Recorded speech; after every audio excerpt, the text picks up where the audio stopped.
Well, good morning to you. It is as you can see outside, an absolutely gorgeous day here in Palm Springs. It is sunny. I've got the sliding door open behind you. Blue skies, warming up, warm enough that I can have the sliding door open. Quiet. My hosts have gone to work, so I'm just here, going solo here in the van, doing a little driveway surfing. Um, Yes. So up in the Bay Area, which is where I'm from, another storm front is hitting. Poor Bay Area just cannot get a break. So three storm fronts are coming through. It is not like the weather's up there is not like this. It's windy, cold, snowy conditions in the higher altitudes, and rainy. Lots and lots of rain. So I really want to stay down here because for the next couple days, as that storm passes through, I mean, who doesn't want to be in this, right? This is lovely.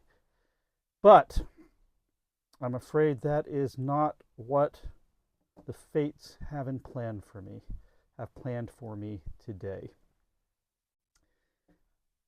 You're going to learn a little something about me. I usually don't share with people, but you're getting to know me. I'm a little bit nerdy, I'm a little bit neurotic, and here's the deal. I just had new glass doors made for the back of the house going out onto our deck on the back. And when I had them custom made, wonderful carpenter who did them, I couldn't get standard doors because today's doors wouldn't look right, all glass. Anyway, it's a long story. So this guy that made the doors, when he made them, they look beautiful, redwood. I didn't want to I didn't want to mar the finish and put any fixtures on them. I didn't want to put any door handles, any door locks, or anything like that. So when you go into the house, you just see a wall of windows. They look like windows, floor to ceiling windows. They're beautiful, but they're actually doors. They open up. All four of them open up. And for the most part, they work really well. You know, I can push them open from the inside, and I can kind of get my fingers and pull them shut, and it works well. But with all the rain and things, the wood is just swollen a little bit, and the temperature change. Things have shifted around.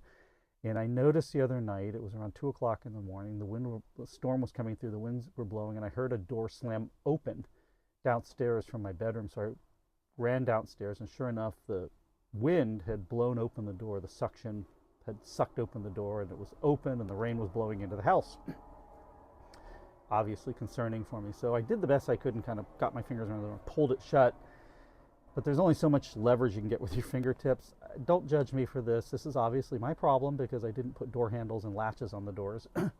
But when I left to come on this trip, I was really worried about those doors. So, and why am I sharing all this with you? I don't know.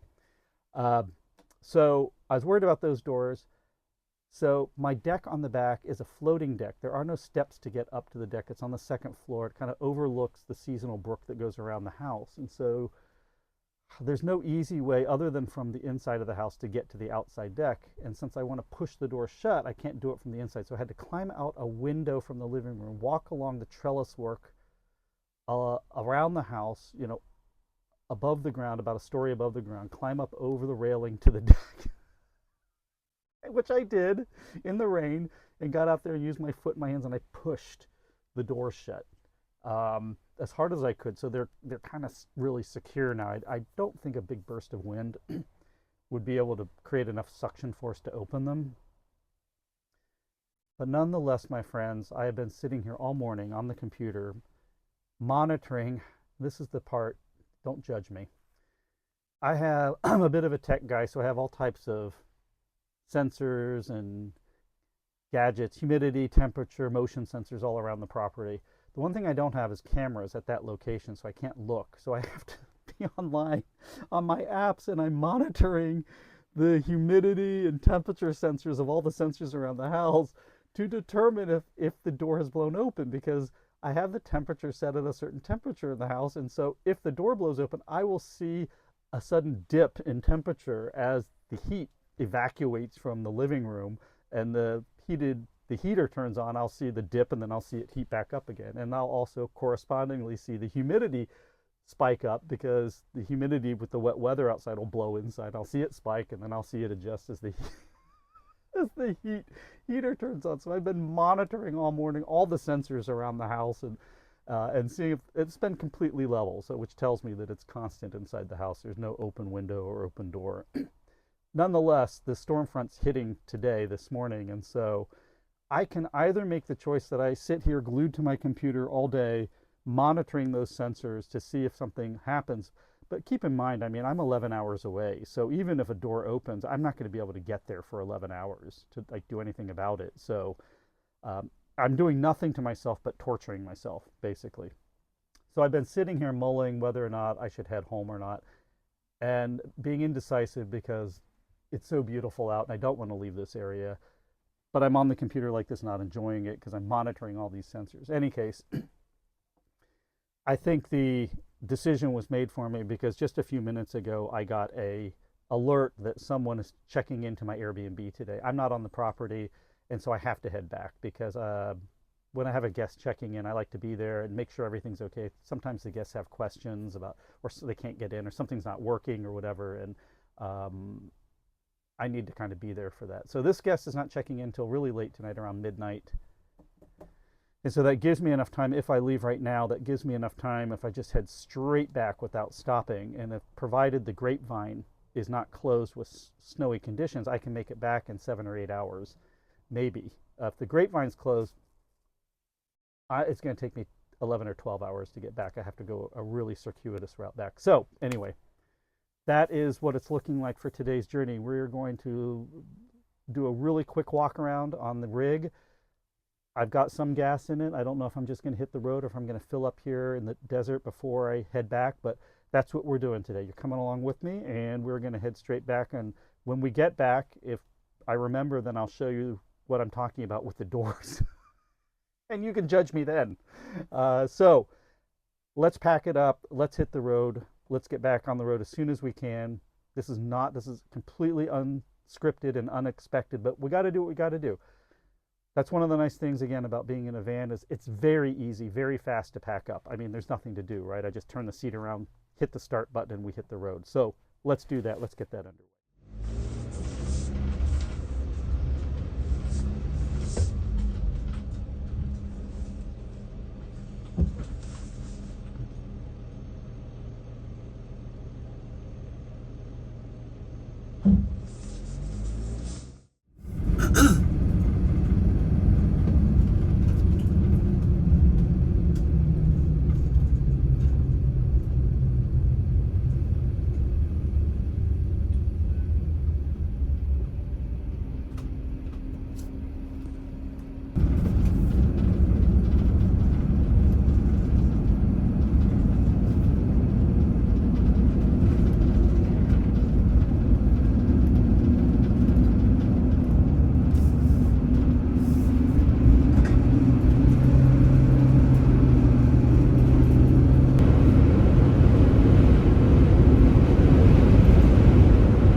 About 65 up the grade.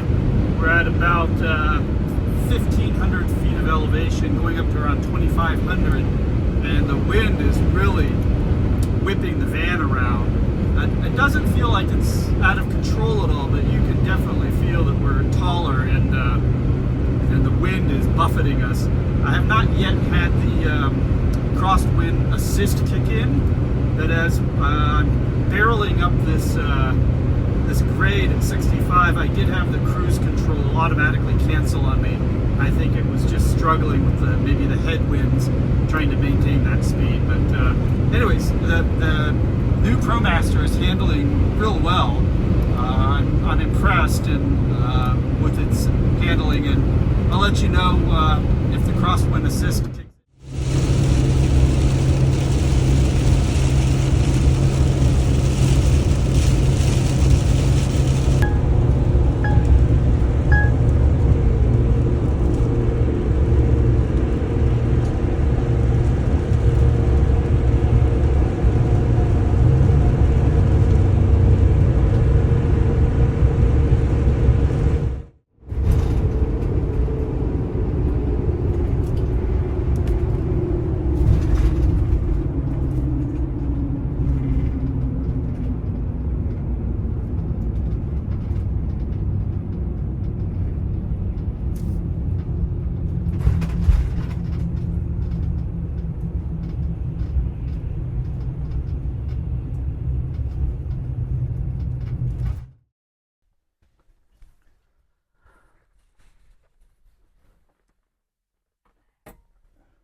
Oh.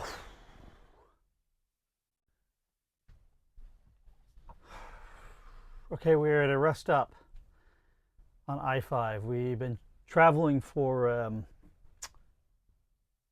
don't know, what, almost 4.5 hours. We're still around, what does it say? We are just 2 hours and 45 minutes, almost 3 hours from our destination. Smooth traveling so far. It's been great, but I'm a little hungry. I only had a little piece of banana nut bread hours ago at 10, well, what was it? Probably like 4 hours ago, something like that. So I'm going to have a little leftover here. We're pulled over at a rest stop. So I'm just going to pop something in the microwave, take a little break, because that was a lot of driving.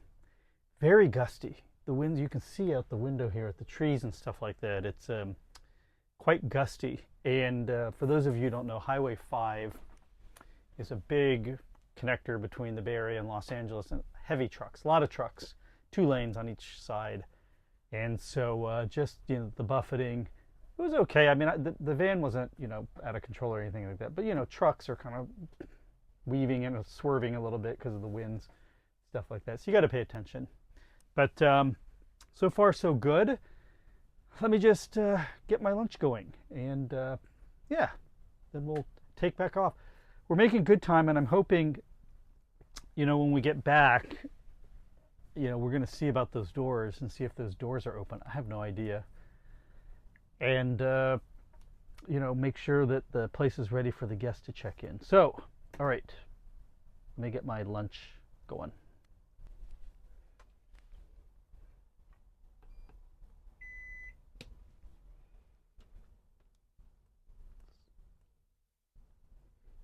Hundred percent battery power.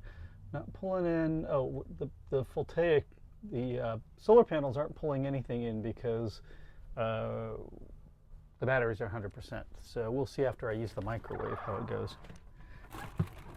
Okay, I'm just gonna have that, and maybe this tea that's nice and cold in the fridge.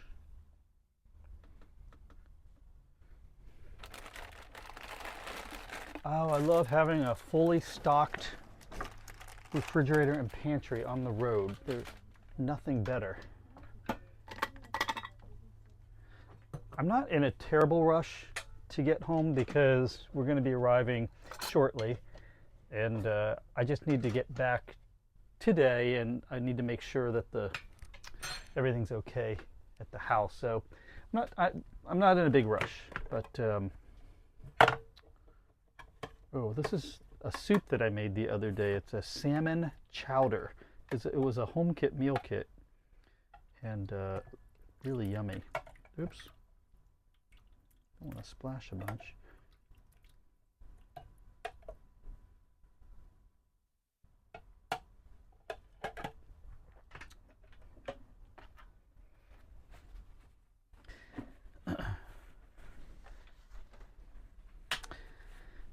The air was so dry in Palm Springs that I got a really bad bloody nose.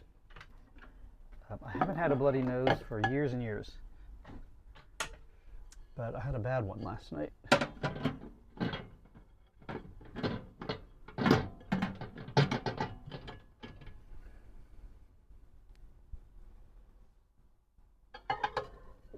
Every time I use the microwave in the van, I am always, I don't know, I'm always so happy about that.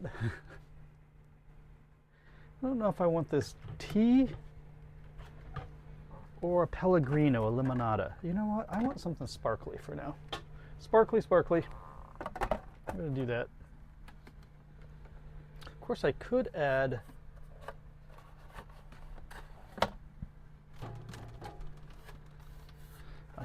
some of this almond creamer to the tea. Oh, you know what? That sounds better. We're doing that. Sorry. See? Options. It's all about options. If you have your stuff in your refrigerator, you can make it happen.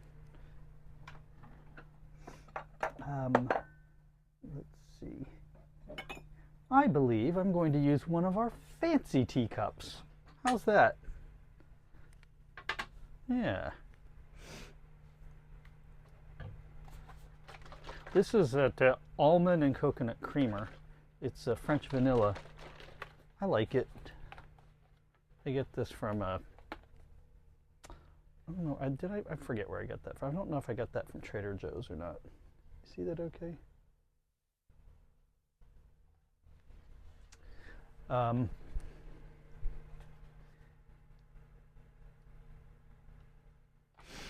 have to say, one day, friends,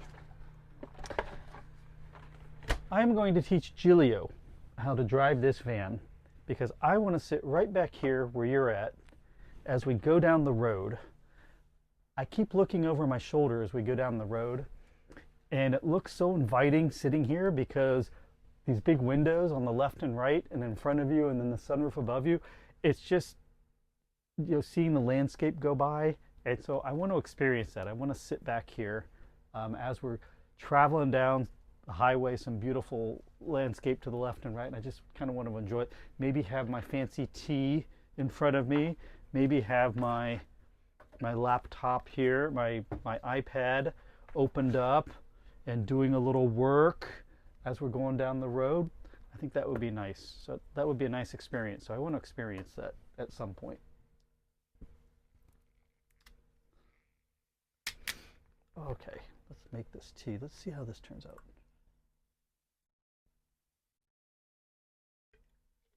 Now I don't want to have a big mess on my hands inside the microwave. So I'm going to put a little something over the top of that. Also, going to open this up because I don't want food smells to get in here. Let's try this tea. It smells yummy. Oh, it smells like that French vanilla. Oh, see right there. That was a good call, Neil. The iced tea, unsweetened, with that French vanilla coconut almond milk. That's nice. Okay, let's see if our salmon chowder is done. Oops, oh dear.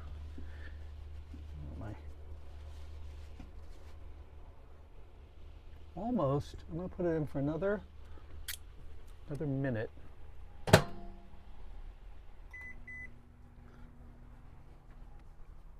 gotta remind me when we get back home. I've got trash in there. We don't want to leave it in here. The little critters, that smell might be too inviting for them. Might have some of these Trader Joe's chili and lime. Have you had these? I think I showed these to you last time. My daughter loves these, but we had an open package at home that was going to go bad, so I just brought them with me. But they're really yummy little snack. So they're spicy. They're really spicy. And just a hint of lime flavor. I'm gonna have that. Just aside.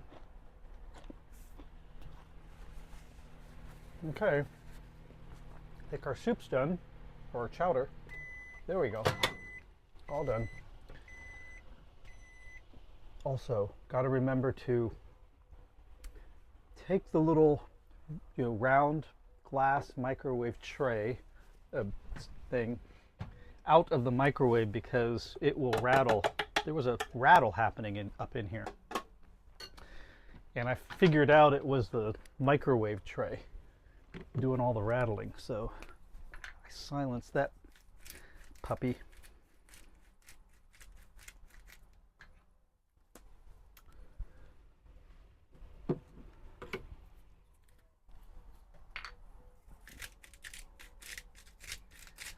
Smells good. That was a really nice meal to make. I don't know if you watched it when I made it. I think it was the last episode when I was going to Palm Springs. No, it has not been a week. I'm not eating week-old salmon chowder. It was only yesterday. But this video is being released the next week. Otherwise, I would have you guys sitting through a 2-hour video. It's too long. Now that hits the spot. You know, it's not a bad rest stop. As you can see outside here, we're right against some orchard or something back there. I don't know what kind of orchard it is. I've been getting a lot of really good questions in the comment section, so maybe I can, if I remember them, just answer a couple of them. I think someone asked me about the refrigerator in this van. Is it run off propane or not? And so for those of you who don't know, you can get like what's called a 3-way refrigerator and a 2-way refrigerator. A 3-way refrigerator, the 3 ways refer to what sources of cooling does it use. It can either be DC, meaning comes directly off your battery, AC, meaning you have to use an inverter and a regular household, it plugs into a regular household outlet, and then propane. And I've had all 3. And this is 2-way, so this works off DC and AC. And my recommendation to you guys looking is to only go with a DC compressor refrigerator. That's the other thing. Usually, almost always 2-way refrigerators that don't work off propane are compressor refrigerators. Those are like refrigerators that you have in your house. They're much more efficient. They're good. They cool down quickly. They're good in hot weather. Their freezers actually work. But you kind of need you need enough energy for them, because they do tend to suck down the battery. So I always recommend you need at least I mean you don't have to have lithium, but if you have lead acid batteries, just take whatever number I say for lithium and double it. So you need to have, I would say you need to have probably something like 200 amp hours of lithium, which would be 400 amp hours of lead acid. And you should have at least 200 watts of solar, and that should be enough that you can run a compressor refrigerator. Anything less than that, and you might be struggling a little bit to keep your batteries charged up and have enough battery capacity for running other things in your RV. So 200 amps, I'd say 200 watts, 200. That's a good combo. We have 440 amps in this rig, and we have 330 or 65 or something. I don't know. Watts of solar. Now you can see we're pulling in 112 watts of solar, replenishing the batteries, because we use the batteries for the microwave to heat up the soup. So it's just while we're sitting here replenishing it. Anything that does not get replenished while we're sitting here eating and chatting will quickly get recharged when we hit the highway. The alternator in the engine will kick on, and it will recharge the coach batteries back up to 100. You don't have to do anything. The charge controller on board the RV will handle all that for you. So you don't really think about it. It's intelligent enough to know to pull, from the solar, your alternator. Even if you're plugged into shore power, it'll figure it all out. I think I had a question about boondocking.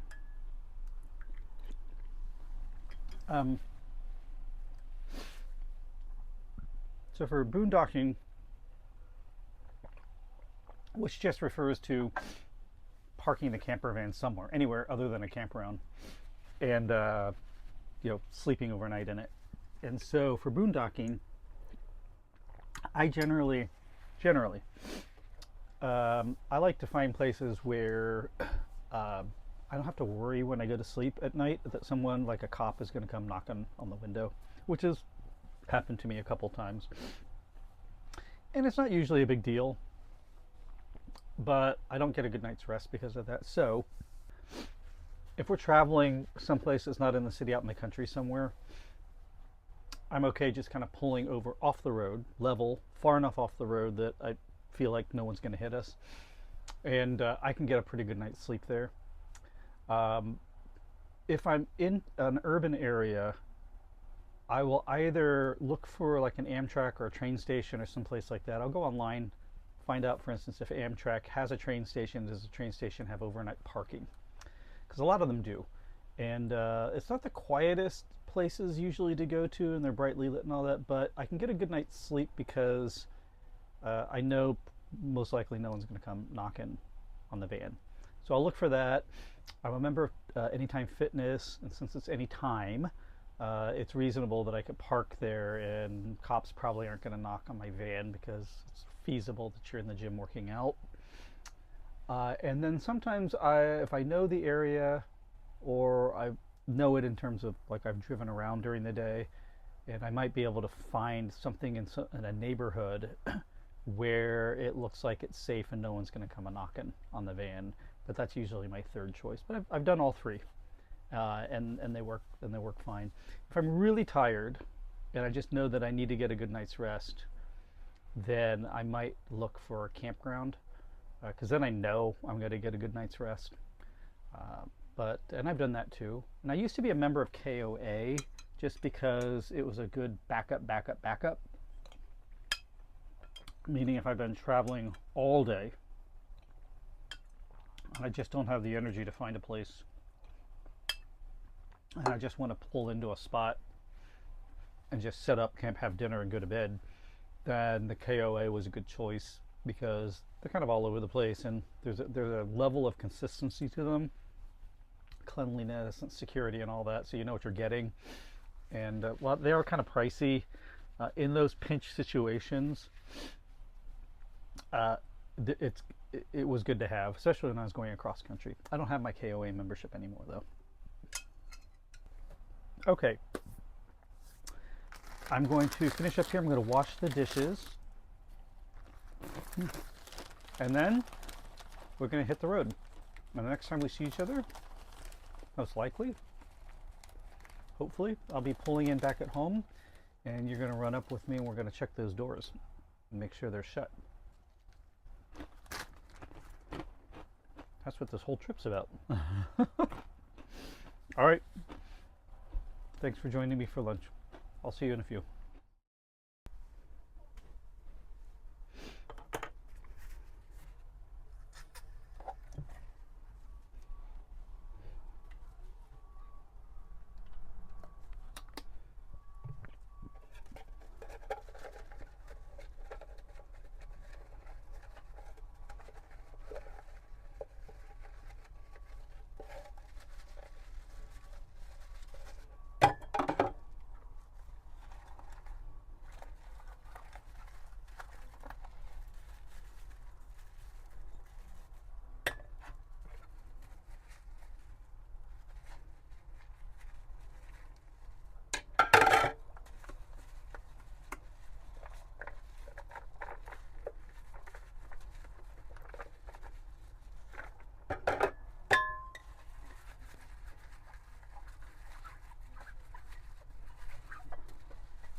So someone asked me how much water and stuff and what were the tanks like after this trip, and so let me read them off to you. Like, keep in mind, the tanks weren't full. The fresh water wasn't full, so we're at 50% fresh water, so we used very little water. Gray's at 45. Again, it was already had stuff in it, and black is at 58, and again, it was not empty. So those are the levels, give you some idea. Now, you know, I was not showering in here because I showered at my friend's house, and I was drinking bottled water and stuff like that. So anyway, that should give you some idea. Basically, we have enough tank capacity, you know, to go the rest of the week if we want.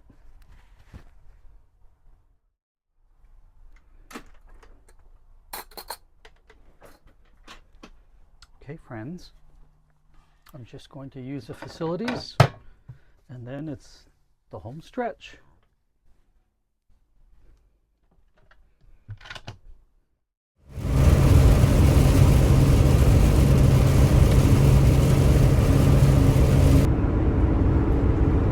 We are almost home, 10 minutes, and riding into the sunset. It's been a long day. 7.5 hours of driving, but beautiful. And you know what? The weather held up for us for the most part. There was some wind and rain, but for the most part, it was a beautiful drive. So I want to thank you for coming along with me. We're not done yet. We got to go and check those doors. So we're almost ready to do that. Hopefully it's all good. And I won't be upset if it is all good. I won't be upset that we left Palm Springs. It'll just be peace of mind, and that's how we have to look at it. And we had a great trip anyways. All right, I'll check in with you when we're pulling in. Ladies and gentlemen, we have arrived. Thank you for flying, Ultramobility. If you would please remain seated until your RV has come to a full and complete stop, we would appreciate it.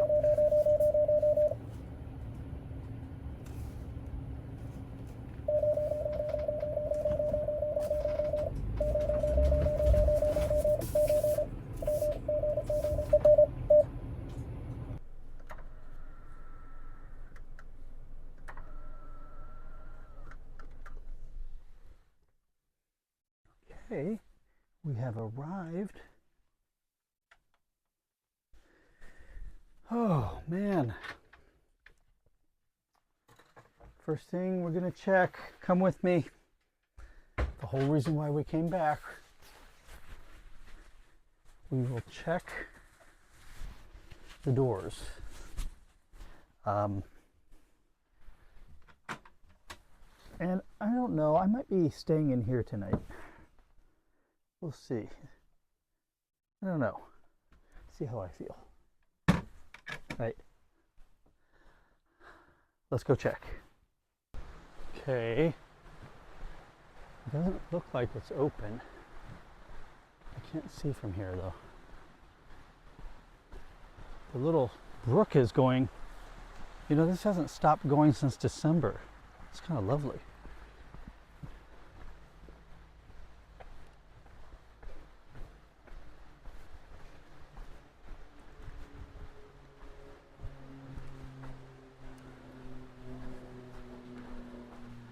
We're going to go the back way in. All right. Oh, it looks like it stayed shut. You can't really see it, but I can see it up there. There's no doors that are open up there. So, yay. Yay. Look, the doors are shut. Yay. Oh, don't worry about the blue paint tape up there. That's not permanent. Yay. They stayed shut. All right, let's go check the Airbnb. Since we have a guest checking in. Oh, see, it's a good thing I came home. The blinds are supposed to be up. The cleaning staff forgot to do that. but let me check it out really fast. Make sure it doesn't smell like skunk either. We've been having skunk problems. Okay.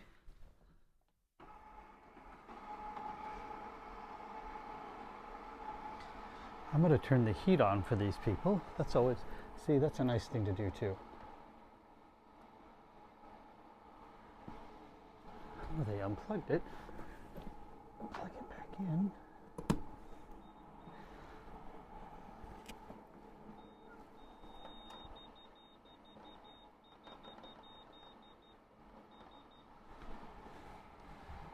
And turn on the heat over here.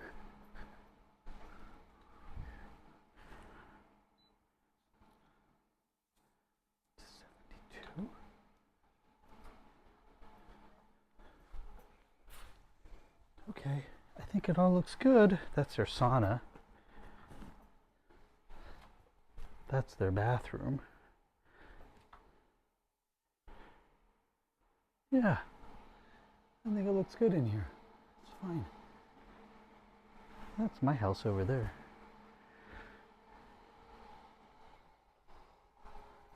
Okay, good. That on. It's going to heat up in here. Yeah, everything should be good. I'm glad we came back, everybody. It just makes me feel better. I mean, they're getting in at midnight tonight. I probably won't be up, but still, they might have questions, so it's good to be here.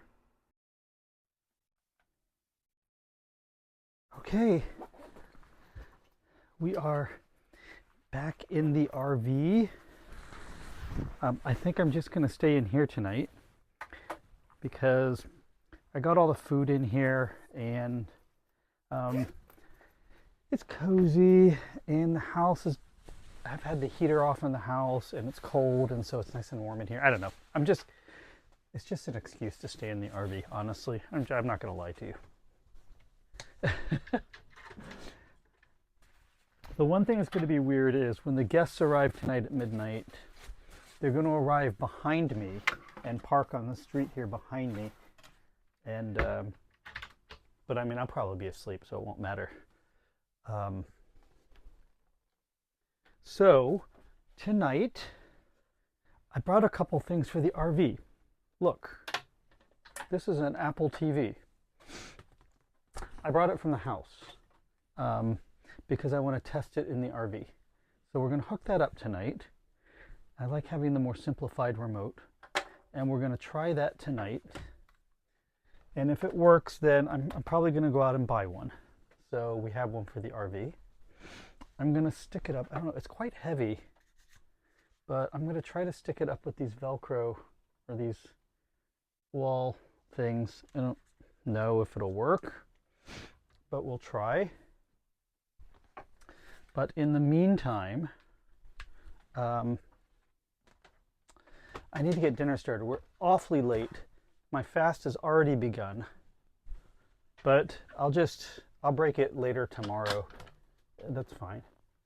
So let's see. Let's take a look. What do we have here tonight? We have so many meals tonight.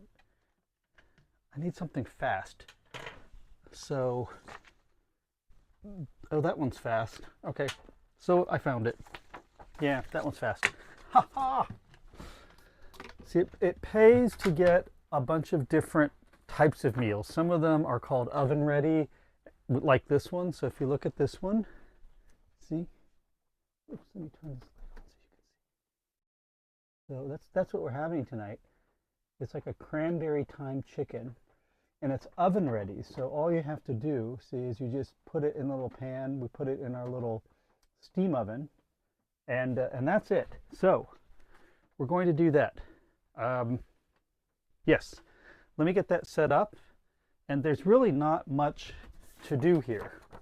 I'm going to put the beans in, and then you just put the chicken in, and be done with it. So that'll be nice, because while that's doing that, I can get the Apple TV hooked up and see how that's going. Oh.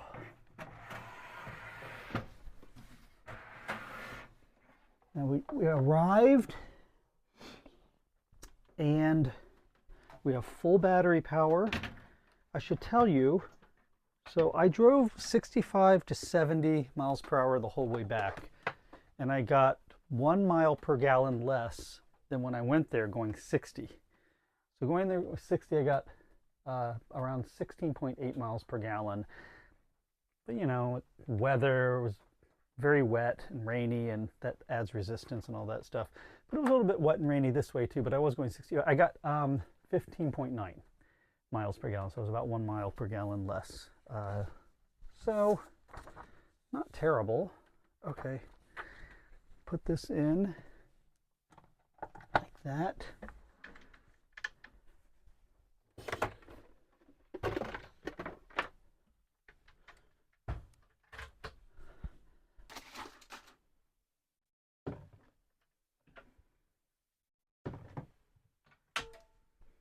Okay, our chicken is cooking. Got the steam going in there. We'll see. It still says it has 11 minutes. Feels like it needs more, but that's okay. We'll just let it go.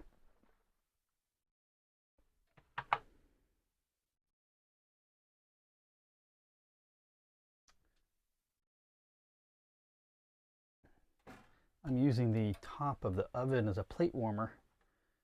It gets really super hot up there. In fact, it may get too hot for this. You can't even touch the bottom of this. So I might need to take it down every once in a while. I'll just put it over there for now, and maybe right toward the end I'll put the plate up there. Well, okay, it is time to plate it. So we're going to follow the instructions on the Home Chef. And then it's pretty easy. We're just going to put the chicken and some of the green beans. Some of them got a little burnt, but that's okay. We're going to cover it with sauce and no one will ever notice. And then we're going to put this. Now this is dollop this. The green beans. This is the dill sauce. Let it melt on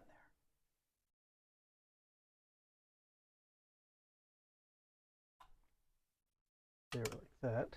And a little bit of the crispy onions to just, you know, add a little bit of texture to it. Oh, sounds like it's hailing outside. That's good. And then we'll put our cranberry sauce on. Mix it up good. And just kind of drizzle it here.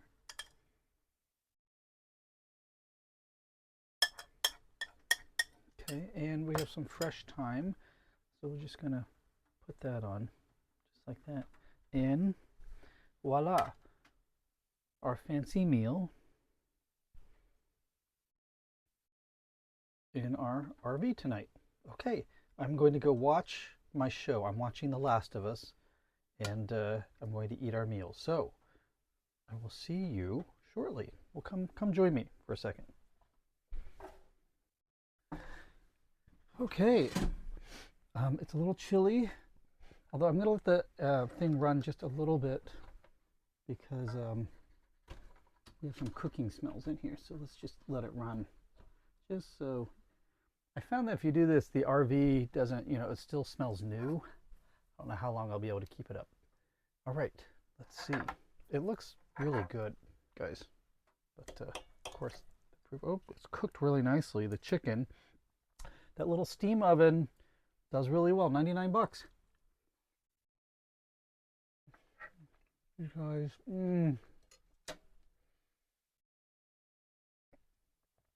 that sauce with the cranberry and the thyme, it just makes that chicken breast, I gotta tell you. And you saw how easy that was, but that is so yummy. It's just a little bit sweet.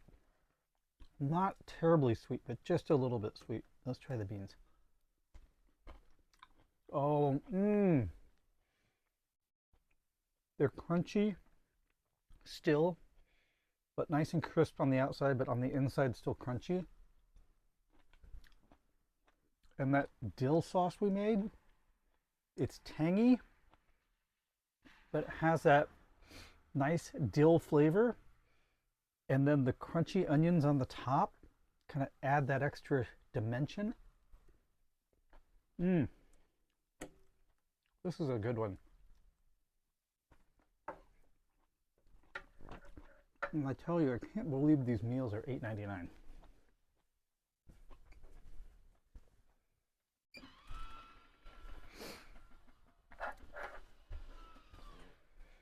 I have been reading your comments. You know what, friends? Oopsie. We can't have dinner without candlelight. Come on now. There we go. There. Isn't that better?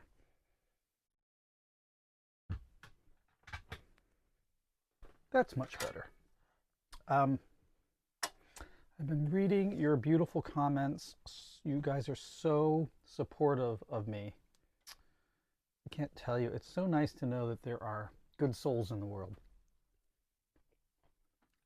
You know, people that just generally wish you well and say supportive things and cheer you on. I'm very thankful for you. I'm very thankful for that. Thank you. I mean that really. Thank you. The world needs more people like you guys. It really does.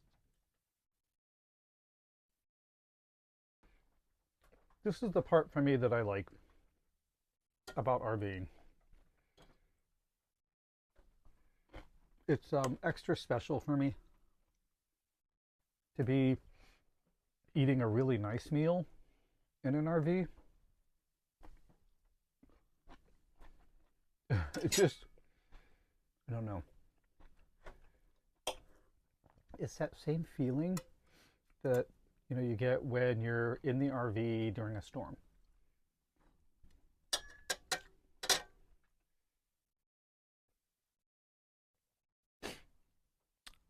It's a little bit different, but I mean, it has that same quality to it.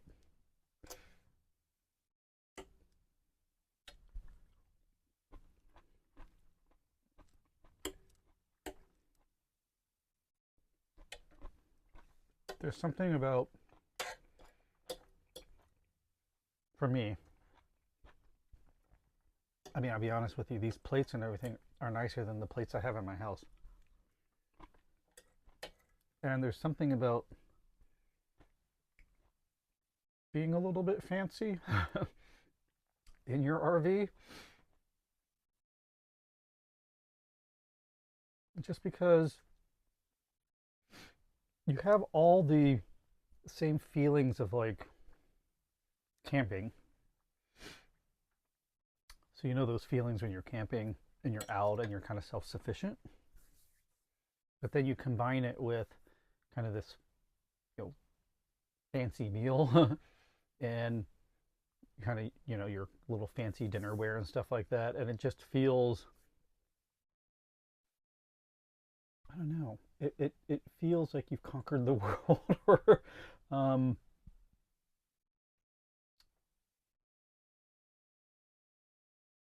it's just the best of both worlds.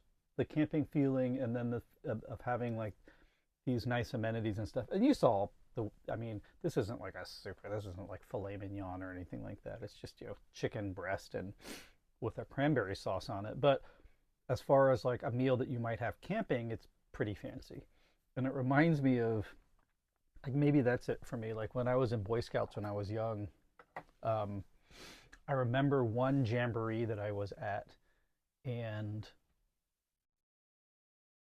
one of the meals that was cooked was a fancier meal. And I remember we also had like cobbler at that jamboree. And that's what this kind of evokes. Like, because we were camping and then having this, you know, rather than just like hot dogs on a stick and like marshmallows and s'mores, we were having this really nice meal, kind of fancy meal at the jamboree, and then like a really nice dessert, like a cobbler that was delicious. And so I think maybe for me, now that I'm talking about it, like that's what's happening for me, is that kind of, this takes me back to that feeling that I had when I was a kid, you know.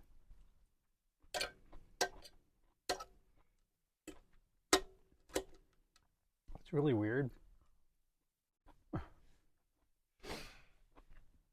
I'm such a private person. Like, if you met me one-on-one, and you probably know more about me than people who actually know me. I share some of these stories with you, and some people that really know me have never really even heard me tell them these things. So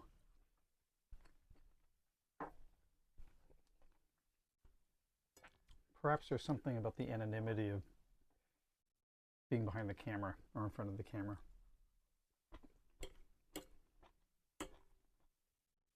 All right. So I've gone on and on and on.